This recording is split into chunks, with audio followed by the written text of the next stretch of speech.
Esta mañana visitamos La Lonja una vez más para mostrarle en esta ocasión el orgullo y agradecimiento a todo el sector de la pesca por cómo se han comportado con el COVID-19.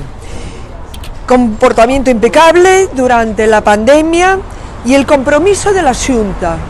va a ser, por supuesto, el seguir a su lado, el seguir protegiendo a un sector de la pesca que es clave para nuestra economía,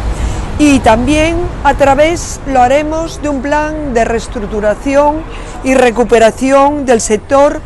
2020, que va a ser con 77 millones de euros de inversión, y de forma inmediata ya se pondrá a disposición